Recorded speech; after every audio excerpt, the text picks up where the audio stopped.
Bienvenidos estudiantes de noveno grado a una clase más de matemática. Vamos a trabajar en esta ocasión en la página 147 del libro de texto, clase 1.4 de la unidad número 7, ángulo inscrito, parte 2.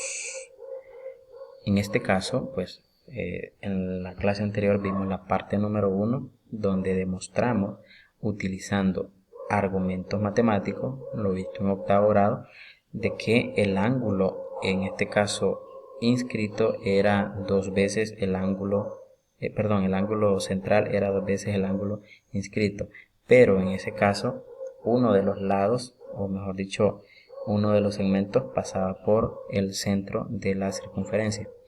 Acá nos piden en este problema inicial que demostremos que el ángulo BOA, que es este de acá, es dos veces el ángulo BPA cuando el centro está dentro del triángulo, en este caso BPA.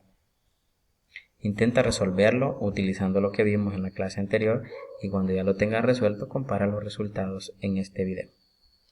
Comencemos con la solución. Lo primero que hacemos es trazar el diámetro, porque recordemos que acá tenemos una condición distinta a la que estamos estudiando en la clase anterior, ¿verdad? Entonces trazamos el diámetro que le vamos a llamar QP. Entonces vamos a tener que el ángulo QOA, que es este de acá, QOA, este de aquí, va a ser dos veces el ángulo QPA, que QPA es este de aquí, es decir que este es el doble de este. Luego tenemos que el ángulo BOQ, que es este de aquí, es dos veces el ángulo BPO. BPO es este de aquí.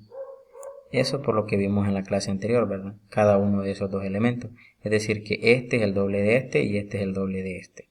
Entonces, si sumamos ambas igualdades, vamos a tener nosotros que el ángulo QOA, que sería este rojo, más el ángulo BOA, que sería este otro azul, eso va a ser igual a dos veces el ángulo rojo de acá, que es el QPA, y más dos veces el ángulo azul BPQ, que son los dos inscritos.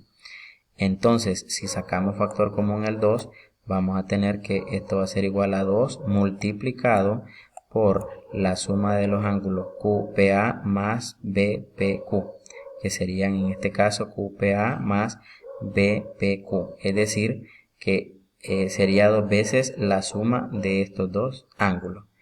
Por lo tanto, en este caso, este ángulo es igual a BPA. Se va a cumplir entonces que el ángulo BOA va a ser igual a dos veces el ángulo BPA, como se quería demostrar.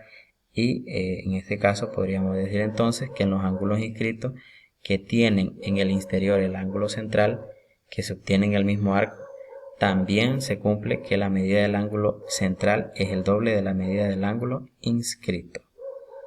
Veamos la solución de los ejemplos que nos plantean. Nos piden que determinemos el valor de x para cada uno de los casos. Tenemos acá un ángulo inscrito y este es el ángulo central. Como BOA es dos veces BPA, BOA es x y BPA es 35, entonces x vale 70. En este caso tenemos el ángulo central 150 y el inscrito x.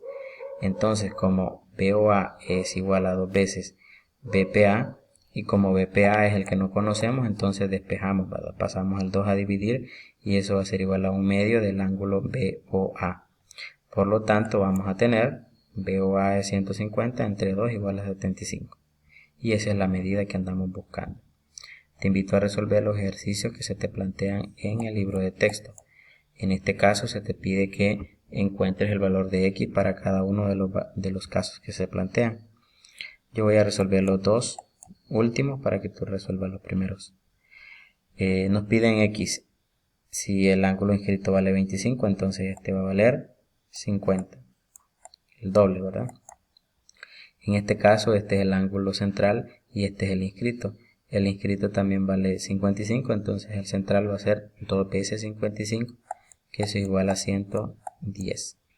Y esa es la solución que andábamos buscando. Ahora que ya resolviste los ejercicios en el libro de texto, ubícate en la página 151 del cuaderno de ejercicios y resuelve los problemas que se te plantean. Espero que las orientaciones sean de mucha utilidad y hasta un próximo video.